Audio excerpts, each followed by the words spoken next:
What's up, podcast listeners? We're back.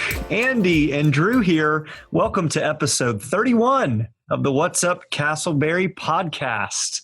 We are excited to be with you, our regular listeners, and hopefully some new listeners, as we are Castleberry residents right here in Central Florida who desire to have casual conversations each week for the good of the people of Castleberry about Castleberry-related issues, and including guests and friends who are involved with Castleberry.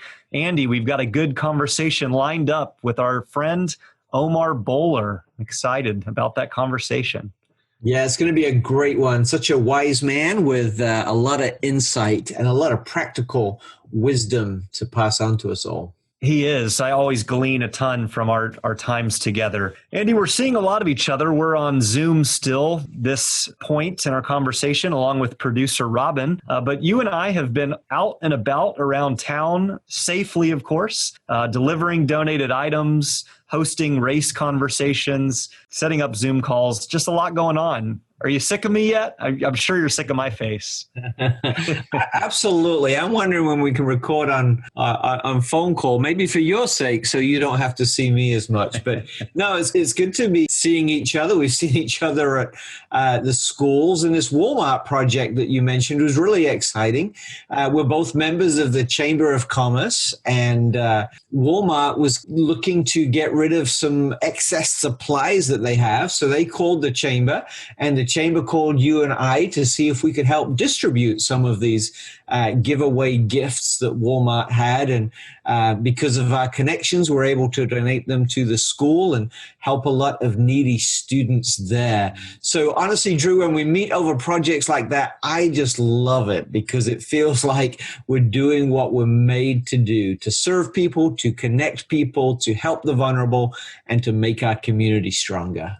Absolutely. In addition to stronger, Andy, I feel like our community feels smaller and more connected. It was really interesting and enjoyable the other day to be in the back of Walmart, loading up boxes with a couple of principals from Castleberry Elementary, Sable Point Elementary, then immediately going over to South Seminole Middle School, just really seeing these organizations and entities within our community coming together. There's a need. Here's how we serve. It's a joy to do this with you. All right, Andy, for our Castleberry in the News segment, the Orlando Sentinel put out an article that you shared with me, highlighting, of course, various things regarding COVID and all of the effects of COVID. And one of the primary concerns for folks across our nation and across the world is in wearing masks and being socially distant, we seek to care for and protect those who are the most vulnerable, the elderly, those with pre-existing physical conditions. Well, the Orlando Sentinel put out some statistics, and there was a note that 3 long-term care facilities that care primarily for the elderly in the greater Central Florida area unfortunately had 5 or more COVID-related deaths recently. That includes the Life Care Center in Altamont, the Coquina Center in Ormond Beach, and Eastbrook Gardens right here in Castleberry. It was interesting to note that there are some deaths through those care facilities. Andy, we care deeply about the lives of every individual, and yet there's comparison and understanding and discussion of what do these numbers mean. Andy, can you give us some thoughts and maybe offer even some hope, especially for those affected in Castleberry experiencing COVID? It's tragic. I mean, any death is a loss and very sad. But when you have 19 from the same community, that is particularly troubling. I've been to that nursing home many times, and it's actually a nursing home that has a special bent to care for dementia patients. That's the facility located right behind Publix off of Button, correct? Yeah. Yes, that's right. And I've been there over the last couple of years many times because I offer a service and a devotion to the guests there. And the staff are very warm, very friendly, very caring. But in a place where folks are having brain issues, memory loss issues, it's very hard to isolate them. right? They don't want to be locked in their room. They're not thinking clearly. It's not surprising, although it's very, very tragic that the numbers are so high there. I would encourage our listeners to hold that space in our city in your prayers. And if you get a moment to encourage any of the workers there, maybe send them a note, just thank them. I'm sure that will be appreciated because they're doing a very difficult job in very tough circumstances. That's right. And we care deeply about this community and we love our community. That's a great reminder to thank those who serve in some of the most difficult and vulnerable areas. So we're thinking of you, Eastbrook Gardens, on the What's Up Castleberry podcast. Andy, we're going to skip this week's listener question because we expect to have such an action-packed conversation with our guest, Omar Bohler.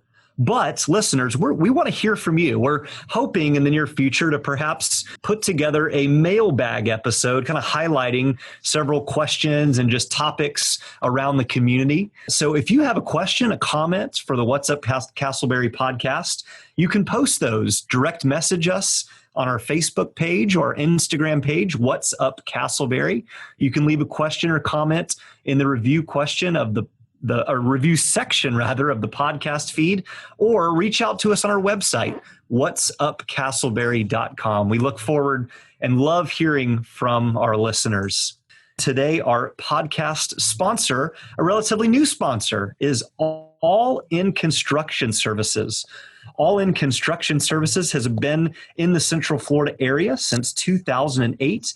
They offer beautiful home remodels, renovations, and additions. They're locally owned and operated. You can visit them at allinconstruction.com. Our friend and Castleberry Chamber of Commerce member, Kenzie Lolithan, who will be a guest in an upcoming episode, is our connection to All In Construction. She shares that home equity is a valuable tool. Harness the power of your home's equity by renovating and repairing your largest asset. Roofing, windows, kitchen, and bath remodels. That's allinconstruction.com. Thanks, All In, for being our sponsor. We'll be back with Omar Bohler.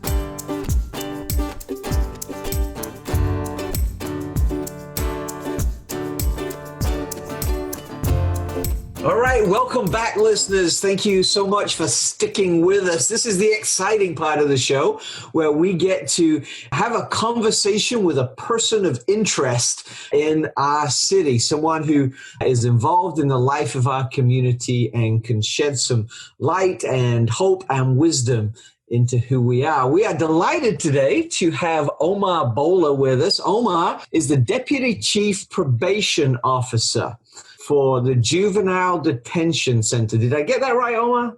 For Circuit 18, which is Brevard. I cover Brevard and Seminole counties. Okay, I'm kind of in the ballpark of juvenile law enforcement. Yes, you are right there. So, as it's obvious that I'm going to do a terrible job of introducing you, why don't you tell us a little bit about yourself and introduce yourself, Omar? Just a married guy. You know, I've had the same bride for 28 years. So thank God for her. And well said. We're going to highlight that. And we have two wonderful kids. They're pretty awesome too. They're just like any normal kid. And, you know, I've served in the military for 20 years, the Marine Corps. So, you know, anything that I do professionally is for my personal life. So that's kind of how I live. I've worked in juvenile services, I would say, for the last 15 years. And I love it. The thing I do see, I see the worst. I see people on their worst days.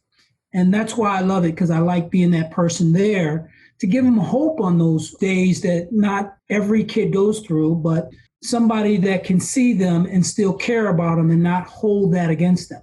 So that's a little bit about me. That's really well said. Omar, how long have you been serving Seminole County specifically? I started off in Seminole County. I was here in the Juvenile Detention Center for 5 years. And then when the Sheriff Department took it over, I went over to probation in Orange County. And then I came back over here as the Assistant Chief, probably about over 3 years now, almost 4 years now. Very good. Omar, is just a fun little way for our guests and listeners to get to know you. We're going to do a little word association game we like to do with our guests. We'll say a word and you just first kind of sentence that or thought that comes to mind, okay? Mm-hmm. No wrong answers. Here we go. All right, Omar. First question, favorite sports team? I like volleyball. So Jake Gibb and Taylor Crabb, they're beach volleyball players. I used to play volleyball, beach volleyball too. That is not an answer we get very often. That's awesome. I like that. I do too. That's great. Favorite movie? Top Gun. I'm a Marine, so. Nah. And that makes sense because isn't there a volleyball scene in Top Yes, Gun? it is. It's all coming together. We know who you are. We got you. All right. Favorite pizza topping? Pepperoni. Classic. Did they have pepperoni pizza in Top Gun? Is that what they were eating in that? I don't recall. I don't think those guys ate much pizza. They were pretty lean and cut. Yeah. Favorite date spot? 52. Seasons 52. Mm-hmm. Nice. That is a good restaurant. Yeah, excellent. And that's my get out of trouble restaurant. Very nice. Get some brownie points. Yeah. All right, Omar. Final question for our rapid fire. You're not wearing a tie currently, but if you were to wear a tie, what's your color tie of choice? Navy blue. Navy blue. Very good. Very Top Gun. Yep. Omar, you've mentioned a little bit of your story regarding your service. Love to hear more about that or about other components. Just as kind of a follow-up, rounding you out as a person, if you were to maybe name or title the 3 to 5 kind of key chapters of your life, your autobiography, so to speak, what would you highlight about yourself? I would say chapter number 1 would be bosom buddies. I have a twin brother and we've stuck together, our whole lives. So I would say that's chapter 1. Another chapter would probably be glory, because of my military service. And I think the final chapter would be Justice League, because I love working with folks. I love collaborating with folks. I love being a part of something that's doing something for the community. So I would say Justice League. I love it. When I think of Justice League, I think of, is it the Avengers who are in the Justice League? No. My kids would be mortified right now. Yes, do not tell your kids the Avengers. They're 2 different groups. So the Justice League have people like Batman, Gotcha. Superman, Wonder Woman. Yeah. Luke Skywalker. Yeah, all those. Thank you for helping me. I may have lost my reputation in the community, but I've salvaged it with my kids because of you. Yes. Tell us, Omar, a little bit about your service in the Marines. I mean, first of all, thank you so much for serving. I know that the sacrifices are many in doing that, but give us a brief overview of your military history that leads you to define it as glory. Yeah. I will tell you the interesting thing that a lot of folks do not know about the military is that we do similar jobs that people in the community do. So if you see any base, a base operates like a city. So in that role, I was an engineer. I came in as an engineer. I joined the service. I was in boot camp at 17. So, and I studied in my after my basic training, my military occupational specialty school was engineering. But that certainly wasn't all that I did in the military. I did things such as I was a substance abuse counselor. I actually work with the Chaplains Association.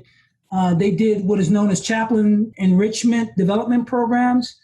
So I did that for about 10 years off and on within my military career. And a lot of that was volunteer time and stuff like that. So I really enjoyed that. We did a lot of retreats during my 10-year stint with them. And I only ended because I retired and I left the area.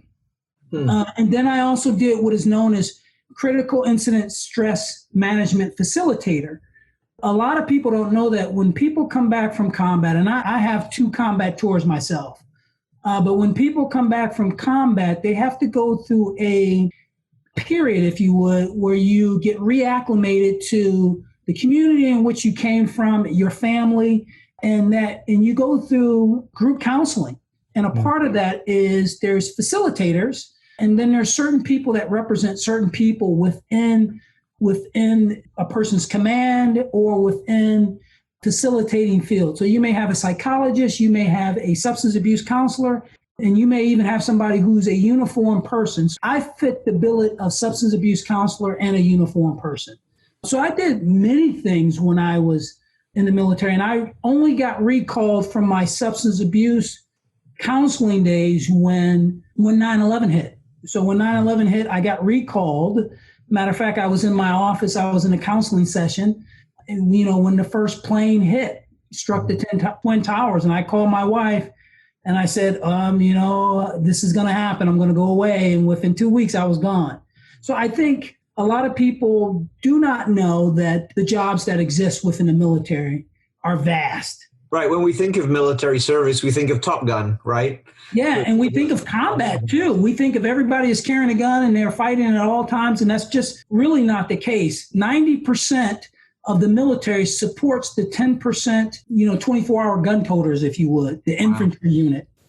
Wow. That's an interesting ratio. Yeah.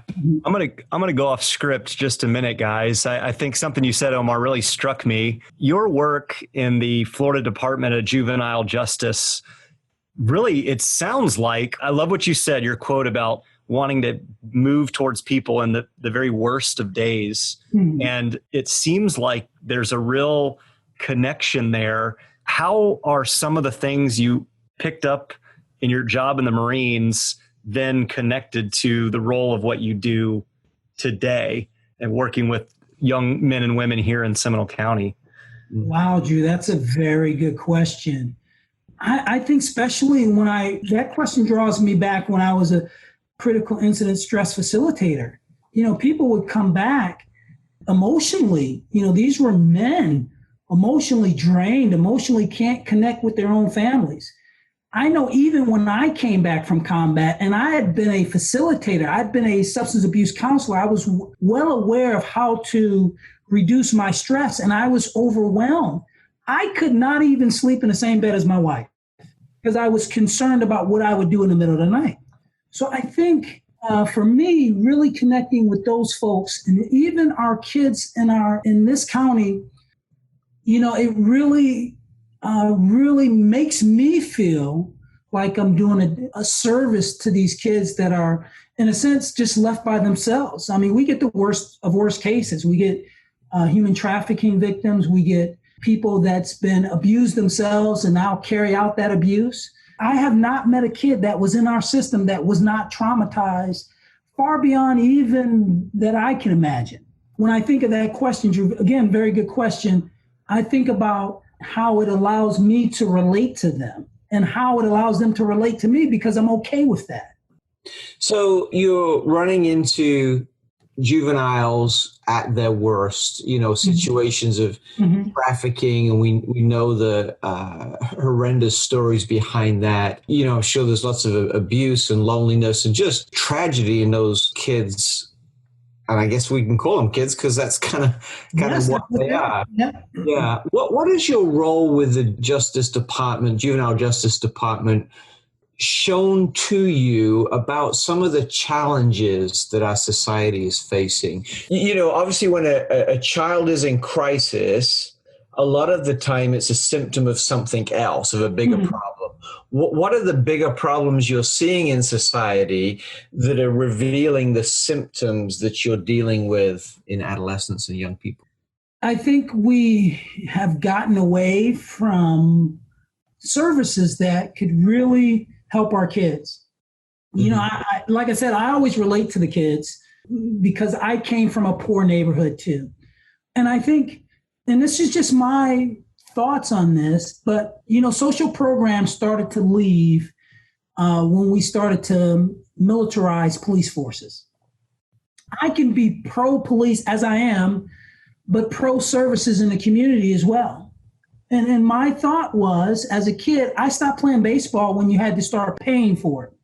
So I think, my mom raised 7 kids, and there's no way she could pay for all the kids to be in sports program or even other activities that were out there at the time, because there were many back then. But those started to go away because of the fact that they required an investment. As some would say, if you just divert some of that stuff that you have earmarked for law enforcement, they're talking maybe 5%. I know that sounds drastic to some people, but you can actually increase what you do in your social programs within our communities by 100%, which research has shown that would reduce those deeper end kids from getting in more trouble and prevent our kids from even getting in trouble. So, and this has an impact on our adult system too. I'm talking about our adult criminal justice system. So we really got to think, when people think about reform of law enforcement and even divesting in law enforcement, they don't mean eliminating. I certainly don't mean that, because I do think we need a police response at times. But I think we need to invest in the type of response. Like Seminole County has a great 211 call number. I mean, it is the calls that I get and the staffings that we talk about, the response, and I've been with some of these professionals, the way they respond, almost like a police-like time frame. I'm talking within minutes. They go to houses and they talk families through crisis is what they do. More has to be invested in 211 type services. Omar, I'm reading a great book, and I'd encourage our listeners to grab it too. It's called Upstream by Dan Heath. And he talks about how we need to get ahead of problems. I think the subtitle is How to Answer Questions We Don't Know We're Asking. So it's about how to get ahead of situations. And he references a youth situation in Iceland, where I think in the 80s, 58% of teenagers in Iceland admitted to being drunk and disorderly within the past 38 days, right? But 30 days. Unbelievably high numbers. So how did he address the problem? One of the things that they did was put money into recreational programs, right? And at first they just kind of developed more basketball courts and things like that. And they found that wasn't working. But it wasn't until they organized basketball leagues that allows the kids some competitive, purposeful output that the problem started to diminish. So within 5 years, it was like 3% of teenagers who could say they would. I mean, it was just incredible. And so the government actually subsidized scholarships for these pay-to-play programs. It was really amazing. I'll have to get it. That's a little bit of an aside, but it just... No, that's definitely related to it, because here's another thing. Judges actually order kids to participate in extracurricular activities, because there's research that shows that the research shows that you're either involved in extracurricular activities or you're involved in court fees. There's actual one study that talks about the relationship between person being involved, a juvenile now, a kid being involved in church, and their likelihood of being involved in delinquent activity, meaning that if they're involved in church, they almost have an 80% chance of not being involved in delinquent activity. Wow. Omar, this is such a fascinating conversation. And I feel like we could go on and on about investment in the next generation, and really appreciate what you do. Andy and I had the privilege of meeting you initially through a mutual friend, Pastor Andre Martin, in regards to things, another huge related social issue, talking about race and reconciliation and some of the community conversations that we've had here in Castleberry. Why has it been important to you that you've been a part of those conversations? You served as one of our panelists and have given some real wisdom and advice. Why is it significant for you to be a part of this? I think, one, I have to be a part of it because I'm a part of that minority group.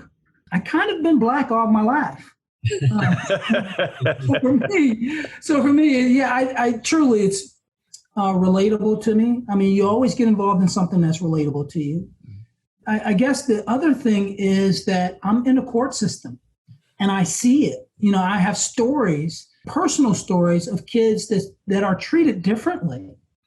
And when I first began to speak about it and present on that, I started to find out from other agencies, and I'm talking about sister agencies such as the Department of Health, Department of Children and Families. They were saying, hey, look at these statistics on our side of the fence. Look at our statistics related to healthcare and coverage and disenfranchisement. And then I had children and families saying, hey, this is going on in our system.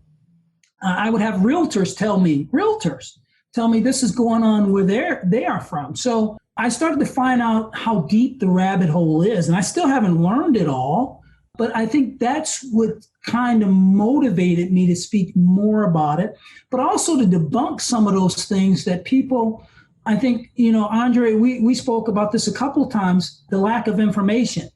And I'm a firm believer, your information may be the wrong information, So I think that my wife tells me that all the time, Omar. Yeah. So, and fortunately, my wife is always right. So I'm always cut at the knees on that one. But I think that's the biggest thing. The lack of information is the lack of truth, and somebody else's information may not be the truth. You've contributed so much to these conversations that we're having, Omar, and our listeners can listen to the conversations on the podcast. We're releasing them through here as well. But as you've contributed much, what have you learned from the conversations that we've shared as a community? I got to be honest, I'm not sure if I've learned more than the listeners. I'm kind of selfish on that level. What I've learned, because we've had candid conversations just in the planning of this that just have really motivated me and really touched my heart, really. I'm learning that white people's feelings should be valued just as much as black people's feelings. So what I mean by that is, or the difference is, I also believe that there's a difference between what I consider equal and the feelings that require immediate attention, meaning the context of what's going on right now with, what is considered police brutality. And I think we also, the narrative related to that is messed up, because there's a difference between bad actors in an organization and the organization being bad. So I think we get confused, and we also get confused with the academics of what, chiefs of police all over the country deal with when they're in a fight with unions that really control whether a person stays with an organization or not. So that's the information part too that I often speak about, because a lot of my black counterparts don't understand that there's a difference between what police can do and what the power of maybe a union has, and nothing against the union, because the reason for unions is honorable, is to protect the rights of, the worker. But in its inflated way, in its bad way, if you would, it allows police force, or makes police force, hold on to people that are not honoring the uniform that they're entrusted to honor. Yeah, those are great points, and I encourage our listeners to listen to the conversations as we release them. So, last question, we're out of time, and I want to be really I don't want to be unfair, but I'm going to be unfair with this question, because I'm going to ask you a big question and ask that you just give us a small answer, and I realize that's tough. What can the average, which is probably Drew and I. In fact, we're probably just a little bit below average. But what can the average Castleberry resident do in their small world to help foster greater racial reconciliation? That is also an excellent question. And I'll put it just like this. If you're white, listen to a minority group. Start with blacks. Mm-hmm. If you're black, listen to how white people feel and value their opinion. And then listen to other groups that are not like yours, but may be disenfranchised as well. That's a brilliant answer. That is a brilliant answer to what is a very complex problem, because that's where it starts, right? Listening and understanding. Yes. Omar, we do need to wrap up, and we'll have to have you back again soon, because this has been a great conversation. How can people connect with you and get to know you a little bit more? Social media, those kind of websites? We have social media accounts. I'm on LinkedIn at Omar Bohler. I'm also on Facebook. I don't hide from social media. I think it's important that we connect with our own family and kids through social media. If anybody would like for me to talk to a group, it's probably easier to catch me on LinkedIn. And Bohler is spelled Bohler. That's correct. And don't pick me on your bowling team, because you'll lose. Just saying. Omar, thank you so much for being with us today. But Beyond that, thank you so much for all you do for our community. We hear and we fret and we worry so much about the next generation. Mm-hmm. And honestly, it does my heart good as a member of our community to know that we've got people like you who are offering hope, mixed with love and justice and second chances and all that good stuff to our community. So thanks for being a bright light in a dark place. Thank you for having me. I appreciate it.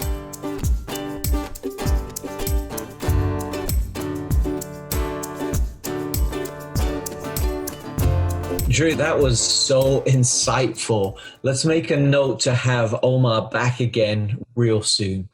As we prepare to wrap up this week's episode, Drew, I want to throw it to you because I know you have some inspiration to share with us. Absolutely. Thanks, Andy.